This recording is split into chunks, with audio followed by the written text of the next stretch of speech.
సత్యసాయి బాల వికాస్ ఆవశ్యకత. సునేత్రం సుమహాబాహుం సౌమ్యం సుందర విగ్రహం సత్యసాయినం వందే సర్వకార్యార్థసిద్ధయే. భగవాన్ శ్రీ సత్యసాయి బాబా వారి పాద పద్మములకు వందనాలు అర్పించుకుంటూ శ్రోతలందరికీ Sairam. Education is for life, not for living. అనగా విద్య జీవిత పరమావధి కోసమే కానీ జీవించటానికి మాత్రమే కాదు అని. నేటి విద్యార్థులు ఎలా ఉంటున్నారో ఒక యథార్థ సంఘటనను మనం చెప్పుకుందాం. చాలా కాలం క్రితం హైదరాబాదులో ఒక ప్రముఖ కళాశాలలో ఒక గొప్ప తెలివైన విద్యార్థి ఉండేవాడు. అతను అన్ని సబ్జెక్టుల్లోనూ ఫస్ట్ వచ్చేవాడు. అతన్ని సత్కరించాలని ఆ కళాశాల ప్రిన్సిపాల్ గారు ఒక పెద్ద సభ ఏర్పాటు చేశారు. అందరూ వచ్చారు. ఒక పెద్ద జ్ఞాపికను కూడా తెచ్చి ఉంచారు. ఆ పిల్లవాడిని ప్రస్తుతిస్తూ ఆ విధంగా ఆయన మాట్లాడారు. ఈనాడు ఈ సభ ఏర్పాటు చేసిన ముఖ్య ఉద్దేశం ఏమంటే, ఫలానా పేరు గల విద్యార్థి 10th క్లాస్ నుండి పీజీ వరకు అన్ని సబ్జెక్టులలోనూ కన్సిస్టెంట్ గుడ్ రికార్డు సంపాదిస్తూ వచ్చాడు. అటు ఆటలలో కూడా అనేక గోల్డ్ మెడల్స్ పొందాడు. మన కళాశాలకు ఒక గొప్ప గుర్తింపు తెచ్చాడు. అతన్ని సన్మానించడం నాకు ఎంతో ఆనందంగా ఉంది, గర్వాన్ని కూడా కలిగిస్తున్నది. అతన్ని వేదిక మీదకు రావాల్సిందిగా ఆహ్వానిస్తున్నాను అంటూ చాలాసార్లు అతని పేరు అనౌన్స్ చేశాడు. అయినా అతను రాలేదు. కారణం ఏమంటే, అతను పోస్ట్ డాక్టోరల్ రీసెర్చ్ నిమిత్తమై వెళ్ళాడని తెలియవచ్చింది. సరే, అతని తల్లి అక్కడికి వచ్చి ఉంటే స్టేజ్ మీదకు వచ్చి ఆ జ్ఞాపికను తీసుకోవాల్సిందిగా కోరాడు ప్రిన్సిపాల్. ఆ తల్లి కొంచెం వయసులో పెద్దది. వేదిక మీదకు వచ్చింది. ప్రిన్సిపాల్ గారు, ఆ విద్యార్థి కన్న తల్లి ఈమె ఎంత అదృష్టవంతురాలో అని పొగుడుతున్నప్పుడు ఆమె కళ్ళ వెంట నీరు కారుస్తూ బోరున ఏడుస్తుంది. ప్రిన్సిపాల్ గారు ఆశ్చర్యంతో, అమ్మా, ఆనందించవలసిన ఈ సమయంలో కన్నీరు కారుస్తున్నావేమిటి అనగానే ఆమె, ప్రిన్సిపాల్ గారు, నా బిడ్డను ఇంద్రుడు చంద్రుడు అని పొగిడారు, కానీ వాడు నిజానికి నాతో మాట్లాడడు, అమ్మా అని పిలవడు. నేను వంట చేస్తూ వచ్చే సొమ్ముతో పొట్ట నింపుకుంటూ రోజులు గడుపుతున్నాను. మా వారు పురోహితులు, మంత్రాలు చెబుతూ వచ్చిన డబ్బుతో వాడిని చదివించారు. అయితే వంటలు చేసుకునే మనిషి మా అమ్మ అని చెప్పుకోవడం తనకు అత్యంత సిగ్గుచేటుట. మంత్రాలు చెప్పుకునేవాడు నా తండ్రిని చెప్పుకోవడం వాడి ప్రిస్టేజీకి భంగమట. ప్రిన్సిపాల్ గారు తలగడంత పెద్ద పెద్ద పుస్తకాలు మా అబ్బాయి చేత చదివించారు, కానీ ఆ పుస్తకాల్లో ఎక్కడైనా మాతృదేవోభవ పితృదేవోభవ అని లేదా అండి? తల్లిని తండ్రిని గౌరవించని వాడు, ప్రేమించని వాడు సమాజాన్ని ఎలా ప్రేమిస్తాడు? ఎందుకంటే ఇలాంటి విద్యలు తగలైనా చెప్పండి అని నిలదీసి అడుగుతుంది. అప్పుడు ప్రిన్సిపాల్ గారు, ఇతర ప్రొఫెసర్లు, విద్యావేత్తలు, విద్యాధికారులు, విద్యా పోషకులు తలలు వంచుకుంటారు. కనుక మన విద్యా సముపార్జనలో రామాయణము, మహాభారతాలు, ఉపనిషత్తులు, ఖురాన్, బైబిల్ లాంటి గ్రంథాల ద్వారా విద్యను సముపార్జింపజేస్తే అప్పుడు పరిపూర్ణ మానవుడు అవుతాడు బాలుడు.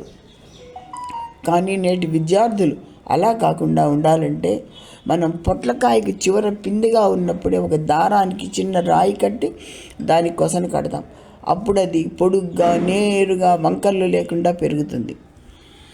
అలాగే మానవతా విలువలనే విత్తులను పిన్న వయసు నుండే పిల్లల మనస్సుల్లో నాటాలని స్వామివారి ఉద్దేశం. అందుకనే స్వామివారు బాల వికాస్ స్థాపించారు. మొదట్లో 1969లో బాల విహార్ అనే పేరు పెట్టారు స్వామి. తర్వాత దాన్ని 1971లో బాల వికాస్గా మార్చారు. స్వామి విద్యా సంస్థలలో మాత్రమే కాక అందరు బాలబాలికలు ఈ బాల వికాస్ బోధనాంశాలను నేర్చుకుని ఆచరించేలాగా సత్యసాయి సంస్థలలో ఒక విభాగం బాల వికాసం ఏర్పరిచారు. తల్లిదండ్రులకు ఈ మానవతా విలువలను ప్రస్తుతం ఇళ్లలో పిల్లలకు బోధించే తీరిక ఓపిక లేని ఈ నవనాగరిక యుగంలో బాల వికాస్ ఎంతో ఉపయోగిస్తుంది. బాల వికాస్ ప్రధాన ఉద్దేశాలు: దేహ వికాసం, బుద్ధి వికాసం, మానసిక వికాసం, హృదయ వికాసం, ఆత్మ వికాసం కలిగించడం. మొగ్గగా ఉన్నప్పుడు పువ్వుకు వాసన ఉండదు, ఆకర్షణ ఉండదు. దానికి సరైన ఎరువు, నీరు అందించినట్లయితే అది వికసించి పుష్పంగా పరిమళిస్తుంది. సువాసన, రంగు, ఆకారం సంపూర్ణంగా కలుగుతాయి. ఎంతో ఆకర్షణీయంగా తయారవుతుంది. అందరూ దానిని ఇష్టపడతారు. బ్లూజమింగ్ ఆఫ్ ఇండివిజువల్ పర్సనాలిటీ. ఆ విధంగానే పిల్లలు మొగ్గలుగా ఉన్నప్పుడు మంచి శిక్షణ అందిస్తే ఉత్తమ పౌరులుగా తయారై అటు దేశానికి, ఇటు సమాజానికి, కుటుంబానికి ఎంతో ఉపయోగపడతారు. ఆ ఉదాత్తమైన ఉద్దేశ్యంతోనే బాల వికాసను అన్ని మతాల వారికి, అన్ని కులాల వారికి, అందరి పిల్లలకు అందించాలనే ప్రాధాన్యత కల్పించారు. బుద్ధి వికాసానికి తోడ్పడేవి మానవతా విలువలు, దేహ వికాసానికి తోడ్పడేవి క్రీడా పద్ధతులు, ఆత్మ వికాసానికి తోడ్పడేవి భజనలు, స్తోత్రాలు, ప్రార్థనలు, కథలు, మహనీయుల చరిత్రలు మొదలైనవి. ఇవన్నీ బాల వికాస్ సిలబస్లో చేర్చారు. ముఖ్యంగా బాల వికాస్ బోధనా విషయాల మీద 5 బోధనా విషయాల మీద కొనసాగుతుంది. ప్రార్థనలు, కథలు, సామూహిక కార్యక్రమాలు, కుటుంబ బాధ్యత, సేవా కార్యక్రమాలు. నేటి బాలలే రేపటి పౌరులు కదా. పురాలు బాగుండాలంటే పౌరులు బాగుండాలి, సమాజం బాగుండాలంటే మానవులు బాగుండాలి. బాగుండడం అంటే రూప సౌందర్యం కాదు, గుణ సౌందర్యం. బాలలు పెద్దవారైనాక ఎక్కడ జీవించినా, ఏ పదవిలో ఉన్నా ఉదాత్త శీలవంతులుగా మానవాళిని ప్రేమించి ఉపకారం చేసి సాటి మానవులకు తమ వంతు సాయం అందించే దయాహృదయులుగా జీవించడం ముఖ్యం.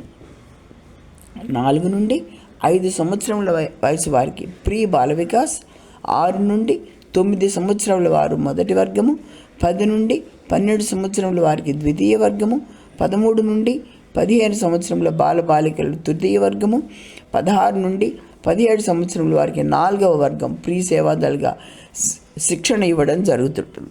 మానవతా విలువలు. భగవంతుడు మనకు జన్మను ప్రసాదించాడు. అది కేవలం ఖానా, పీనా, సోనా, మరణ మాత్రమే కాకుండా జంతువునాం నరజన్మ దుర్లభం అని స్వామివారు అంటూ ఉంటారు. అనగా పశు పక్ష్యాదుల కన్నా మానవ జన్మ చాలా దుర్లభమైనది. దాన్ని సద్వినియోగపరచుకోవాలి. అత్యంత ప్రధానమైన మానవతా విలువలను గురించి కొంచెం చెప్పుకుందాం. అసలు విలువ అనేది ఎలా వస్తుంది? ఒక బత్తాయి పండు విలువ దాని రసాన్ని బట్టి పెరుగుతుంది. ఒక చెరకు గడ విలువ దాని తీపిని బట్టి పెరుగుతుంది. ఒక వెదురు బొంగు విలువ దానికున్న ఒడ్డు పొడుగును బట్టి పెరుగుతుంది. ఒక విద్యుత్ బల్బు విలువ అది ప్రసరింపజేసే కాంతిని బట్టి పెరుగుతుంది. అలాగే ఒక మానవుని విలువ అతడు పోషించే గుణాలను బట్టి పెరుగుతుంది. మొదటిది సత్యం, అనగా ఉన్నది ఉన్నట్లుగా తెలియజేయుట. సత్యాన్ని చెప్పేప్పుడు అత్యంత జాగ్రత్తగా చెప్పాలి. ఒకసారి అక్బర్ చక్రవర్తి బీర్బల్ను సత్యానికి అసత్యానికి ఎంత దూరము అని అడుగుతాడు. బీర్బల్ తడుముకోకుండా ఎంత బెత్తడే అన్నాడు. కంటితో చూసింది సత్యము, చెవిని చూపిస్తూ చెవితో విన్నది అసత్యము. కంటికి చెవికి బెత్తడేగా దూరం అని అన్నాడు. అసత్యం ఆడకుండా యుక్తితో తప్పించుకోవచ్చు అంటూ ఒక కథ చెప్తారు స్వామి. ఒకానొక సమయంలో ఒక అరణ్యంలో ఒక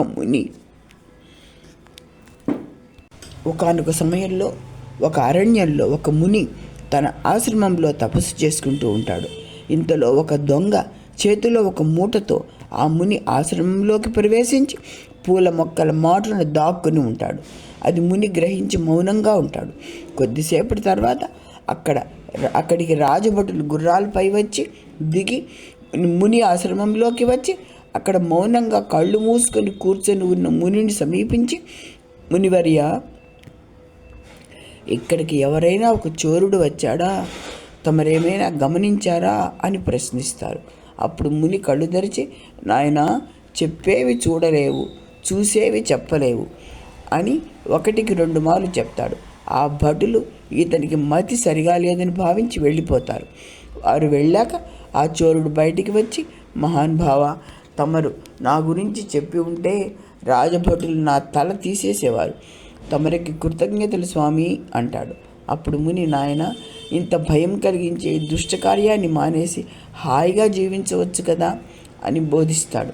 ఆ చోరుడు, స్వామి, ఈ రోజు నుండి చోర వృత్తి మానేసి తమ శిష్యునిగా ఉంటాను అని పరివర్తన చెందుతాడు. చూశారా, ఒక్కోమారు సత్యం ఉన్నదున్నట్లుగా చెప్తే దానివల్ల హింస జరగవచ్చు. అహింసా దోషం కూడా ఆ సత్యం చెప్పిన వానికి అంటవచ్చు. ఆ మునీశ్వరుడు ఉపాయంతో అసత్య దోషం అంటకుండా, హింసా పాపం కూడా అంటకుండా యుక్తితో ఆ చోరుని సైతం మార్చేశాడు. కనుక మనం సత్యం చెప్పేప్పుడు ఇతరులకు బాధ కలిగించే రీతిలో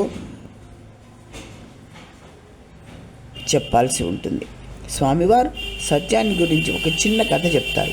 కరమ్చంద్ గాంధీ తల్లి పుతలీబాయి కోకిల వ్రతం ఆచరించేది. అంటే కోకిల కూసాకే ఆమె భుజించేది. ఒక రోజున ఎంతకు కోకిల కూయకపోవడం వల్ల ఆమె అపరాహ్నమైన భుజించలేదు. కరమ్చంద్కు తల్లి అంటే అమిత ప్రేమ. ఆ 8 ఏళ్ల బాలుడు తల్లి భుజించలేదన్న బెంగతో తమ పెరట్లోని మామిడి చెట్టు చాటుకెళ్ళి కుహూ కుహూ అంటూ కూసి పరుగున ఇంట్లోకి వచ్చి, అమ్మా, కోయిల కూసేసింది, ఇంక భుజించు అంటూ పెద్దగా అరిచాడు. తల్లి పుతలీబాయి కరమ్చంద్ను దగ్గరకు రమ్మని చెంప మీద ఒక్క దెబ్బ వేసి, నీలాంటి అసత్యం చెప్పినవాడు నా కుమారుడైనందుకు చింతిస్తున్నాను, వెళ్ళు, నాకు నీ మొహం చూపకు అని ఆగ్రహిస్తుంది. వెంటనే కరమ్చంద్కు తాను చేసిన తప్పిదం తెలిసింది. వెంటనే ఆ బాలుడు తల్లి పాదాలు పట్టుకొని, అమ్మ, నా తప్పు తెలిసింది, ఇక నా జీవితంలో ఎన్నడూ అసత్యమాడను, నీ పాదాల మీద ఆన అని ప్రమాణం చేశాడు. అప్పటి నుండి తన జీవితాంతం అసత్యం అన్నది మాట్లాడి ఎరుగడు. ఆ బాలుడే పెరిగి పెద్దయి మహాత్మా గాంధీగా పేరు పొందాడు. మన దేశ స్వతంత్రానికి అందరినీ ఒక్క తాటి మీద నడపగలిగాడు. ధర్మాన్ని గురించి కొంచెం చెప్పుకుందాం. ధరతీతి ధర్మ అని ధారయతి ఇది ధర్మ అంటారు. అనగా ధరింపబడును ధర్మము. ఒక వ్యక్తి ప్యాంటు షర్టు ధరించినప్పుడు అతని వాతావరణ ఇబ్బందుల నుండి రక్షణ కలిగిస్తుంది. అయితే అతనికి కొంత గౌరవాన్ని కూడా అందిస్తుంది.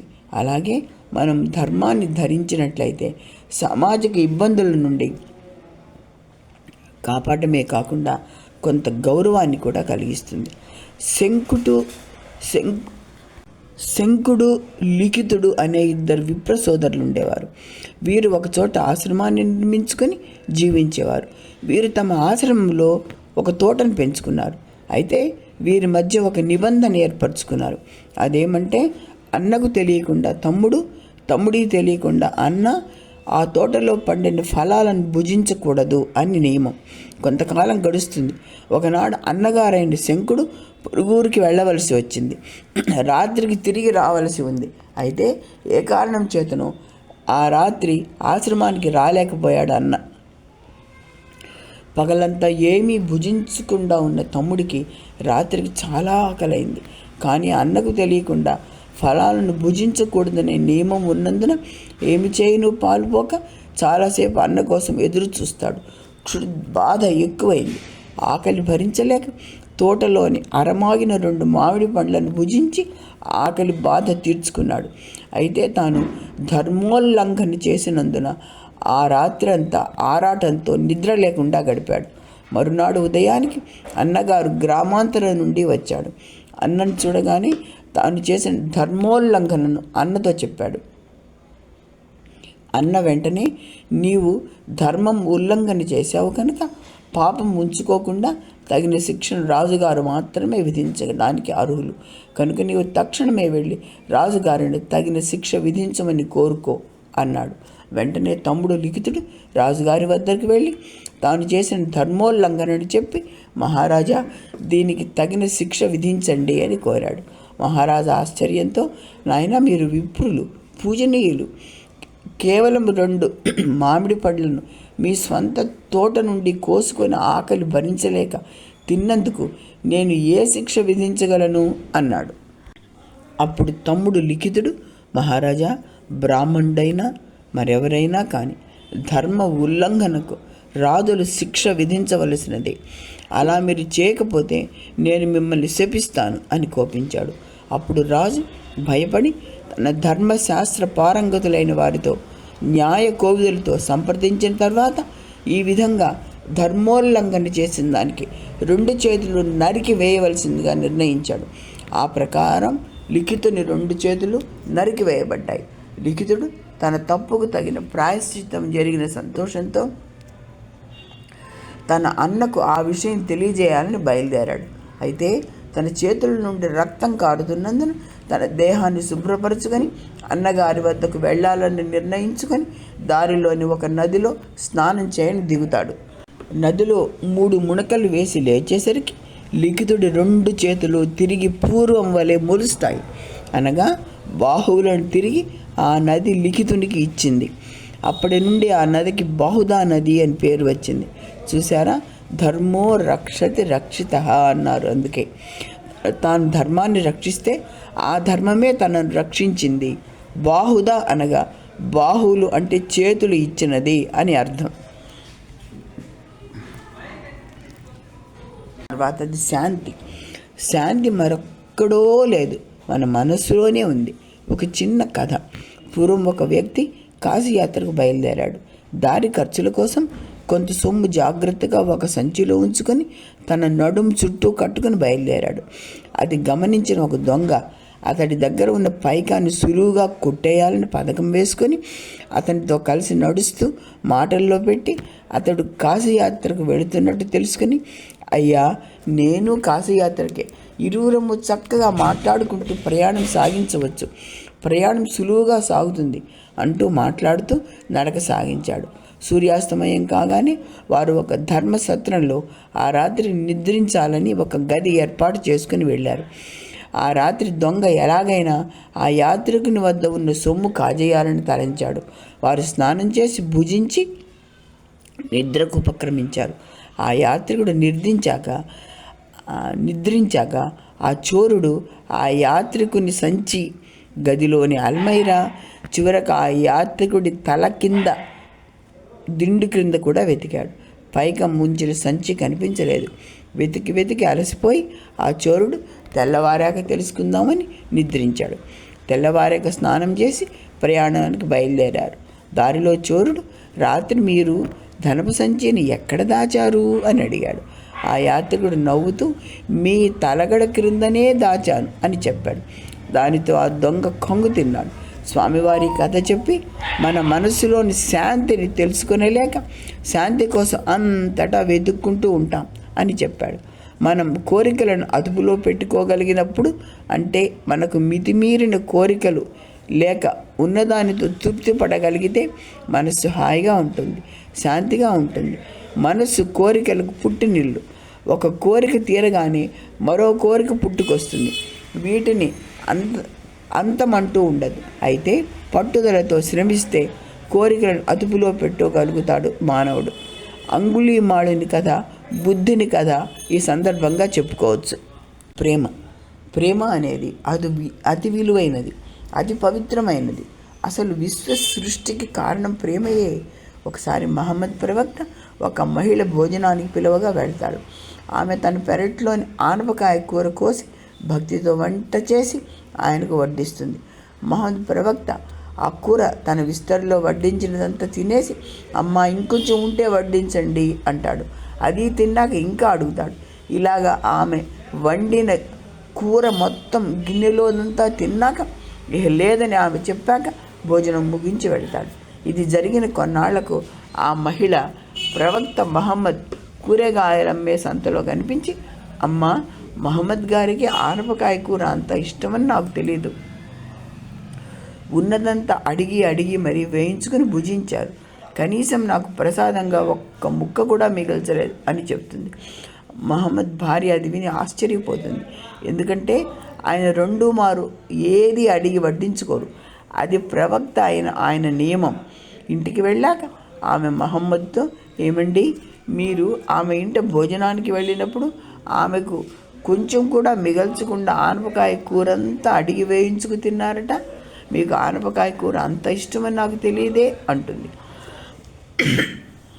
అప్పుడు ప్రవక్త నవ్వుతూ, ఆ ఆనపకాయ కట్టిక విషం చేదు, అది ఆమెకు మిగిల్చితే ఆమె నాకు చేదు కూర పెట్టానే అని జీవితాంతం బాధపడుతుంది. అందుకే ఆమెకి మిగల్చకుండా అంతా నేనే తినేశాను అని చెప్పాడు. అది మహమ్మద్ ప్రేమ అంటే, ఎవరిని బాధ పెట్టని నైజం అన్నమాట. తర్వాతది అహింస. అహింస పరమో ధర్మ అన్నది శృతి వాక్యం. అహింస అనగా ఏ విధమైన బాధ ఏ జీవికి కలిగించకుండా ఉండటమే. హింసా ప్రవృత్తి అవలంబించి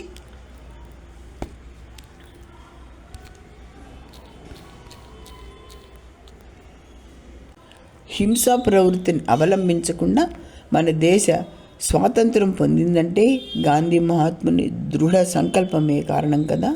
అలాగే యేసుప్రభు, O God save them, they know not what they are doing.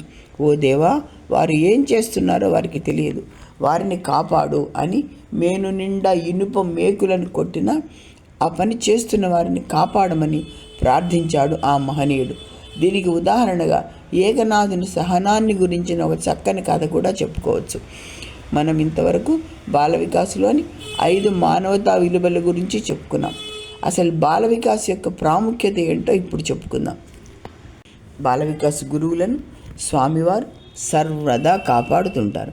అందుకే బాల వికాస్ గురువులంతా తమ పని భగవంతుడి పనిగా భావించి చేస్తుండడం వలన బాల వికాస్ బాలబాలికల్లో ఎంతో పవిత్రమైన మార్పు వస్తున్నది. బాలబాలికలంతా బాల వికాస్ గురువులు చెప్పిన విషయాలను తాము అర్థం చేసుకున్న వాటిని జీవితాంతం పాటిస్తే జీవితంలో రాణిస్తారు. బాల వికాస్ అంటే వ్యక్తిత్వ వికాసం. ప్రతి వ్యక్తిలో అంతర్లీనంగా విశిష్టమైన వ్యక్తిత్వం ఉంటుంది. ప్రతి విద్యార్థిలోని అంతర్లీన శక్తిని వెలికితీసి దానిని అత్యుత్తమమైన స్థాయికి తీసుకొని పోవడమే బాల వికాస్లో చేసే పని. నేటి పిల్లలే రేపటి సమాజానికి మార్గనిర్దేశకులుగా ఎదగటానికి స్వీయ పరిశోధన, స్వీయ ఆవిష్కరణ మార్గంలో సాగను బాల వికాస్ తోడ్పడుతుంది. ఈ విషయాలను బాల వికాస్ పూర్వ విద్యార్థులు యథార్థమని రుజువు చేస్తున్నారు. నా సొంత అనుభవం ఒకటి చెప్తాను. ఒకరోజు నేను తిరుపతిలో బాల వికాస్ ట్రైనింగ్ క్యాంప్ ఉండటాన్ని పుట్టపర్తిలో బయలుదేరి కదిరిలో తిరుపతి వెళ్ళే ట్రైన్ తీసుకొని వెళ్ళాను. మొదట రైల్వే వారు మొదటి ప్లాట్ఫామ్కు రైలు వస్తుంది, చివరి నుంచి 6వ బోగి మీది అని చెప్పారు. నేను నా లగేజీలు 2 మోసుకొని బయలుదేరి వెళ్ళి వారు చెప్పిన చోట వేచి ఉన్నాను. ఇంతలో రైల్వే వారు ఆ ప్లాట్ఫామ్ మీదకు ధర్మవరం వెళ్ళే రైలు వస్తుందని, తిరుపతి వెళ్ళే రైలు 2వ ప్లాట్ఫామ్ మీదకు వస్తుందని అనౌన్స్ చేశారు. సుమారుగా కిలోమీటర్ దూరంలో ఉన్న రైల్వే బ్రిడ్జి ఎక్కి అటువైపు 2 లగేజీలతో వెళ్ళే సమయం లేదు. ఏమీ చేయలేక జై సాయిరామ్ అనుకుంటూ ఎత్తుగా ఉన్న ప్లాట్ఫామ్ దూకేసి అక్కడ ఉన్న వారి సాయంతో 2 లగేజీలు తీసుకొని 2 చేతులతో పట్టుకొని 4 రైల్వే లైన్స్ దాటి 2వ ప్లాట్ఫామ్ దగ్గరికి వెళ్ళాను. అది చాలా ఎత్తుగా ఉంది. నేను పెద్ద పొడగర్ని కాను, ఎలా ఎక్కాలి? సాయి గాయత్రి చెప్పుకొని సాయిరామ్ అనుకున్నాను. ఇంతలో అక్కడున్న వారంతా నా లగేజీలు పట్టుకొని నేను ప్లాట్ఫామ్ మీదకు ఎలా ఎక్కుతానో అని ఎదురు చూస్తున్నారు తప్ప నాకు సహాయం చేయలేదు. నా వయసు అప్పటికి 73 సంవత్సరాలు, ఇప్పుడు 77. అయితే స్వామి దయ వల్ల ఏ అనారోగ్యాలు లేవు. అంతా లేచి నిల్చొని నేను ఎలా ప్లాట్ఫామ్ ఎక్కుతున్నానో అని చూస్తున్నారు తప్ప ఒక్కరూ వచ్చి సహాయం చేయలేదు. 2 రైళ్ళు వస్తున్నాయి, దూరం నుంచి కనిపించింది. ఇంతలో 3 సుమారు 20 ఏళ్ల వయసున్న వాళ్ళు అటు వెళుతుండగా నేను హెల్ప్ హెల్ప్ అని అడిగాను. వారు వెంటనే నా 2 లగేజీలు ఒకరు తీసుకోగా మిగిలిన 2 నా 2 చేతులు దొరకపుచ్చుకొని ప్లాట్ఫామ్ పైకి లాగారు. ఇంతలో 2 రైళ్లు వచ్చి ఆగాయి. 2 నిమిషాల సమయం. ఆ 3 నా బోగి సెకండ్ ఏసీ నెంబర్ అడిగి తెలుసుకొని నా లగేజీలు తీసుకొచ్చి అక్కడ పెట్టి నాకు సహాయం చేశారు. వెంటనే నా బెర్త్ మీద వారిని కూర్చోమని చెప్పి, మీరు ఎవరు, ఎక్కడికి వెళ్తున్నారు, ఇలా నాకు సహాయం చేయాలని మీకు ఎందుకు అనిపించింది అని అడిగాను. వారు, మేడం, మేము బాల వికాస్ పూర్తి చేసుకున్న విద్యార్థులం. ఇక్కడ కదిరిలో ఒక స్కూల్లో బాల వికాస్ ఎగ్జిబిషన్ ఉండటం వలన సహాయం చేయడానికి వచ్చామని చెప్పారు. నేను వారి సేవకు చాలా ముచ్చటపడ్డాను. ఇదండి బాల వికాస్ పూర్వ విద్యార్థుల ప్రవర్తన తీరు. నేను ప్రభుత్వ పాఠశాలలో స్లమ్ ఏరియాలో 40 సంవత్సరాలు టీచర్గా పనిచేశాను. నా పాఠశాల విద్యార్థులకంతా బాల వికాస్ చెప్పేదాన్ని. నా బాల వికాస్ విద్యార్థులు చాలామంది ఇంజనీర్లుగా, డాక్టర్లుగా, పోలీస్ డిపార్ట్మెంట్లో ఆఫీసర్స్గా, కొందరు ఉపాధ్యాయులుగా, హెడ్ మాస్టర్లుగా పనిచేస్తుండడం నాకు గర్వకారణం. అంతేకాక ఆనాడు వారు బాల వికాస్లో నేర్చుకున్న విలువలను పాటిస్తూ ధర్మబద్ధమైన జీవితం గడుపుతున్నారు. ఇటీవల నన్ను కలిసి, మీరు ఆనాడు నేర్పిన మానవతా విలువలను పాటించడం వలన హాయిగా జీవిస్తున్నాం, మా ఉద్యోగాల్లో మంచి గుర్తింపు వచ్చింది అని చెప్పారు. ఐశ్వర్య రాయ్ బచ్చన్ బాల వికాస్ విద్యార్థి. ఆమె తాను చిన్నప్పుడు నేర్చుకున్న మానవతా విలువలను పాటించడం వలన ఈనాడు ఇంత గొప్ప స్థాయిలో ఉన్నానని చెప్పారు. కనుక బాల వికాస్ గురువులుగా ఉండటం, బాల వికాసులు విద్యార్థులు కావడం రెండు దైవానుగ్రహానికి పాత్రలు చేస్తాయి. ఇంకా ఇలా చాలా స్వానుభవాలు ఉన్నాయి. అయితే సమయం చాలదు కనుక మరొక మారు చెప్పుకుందాం. సర్వే జనా సుఖినో భవంతు. జై సాయిరామ్.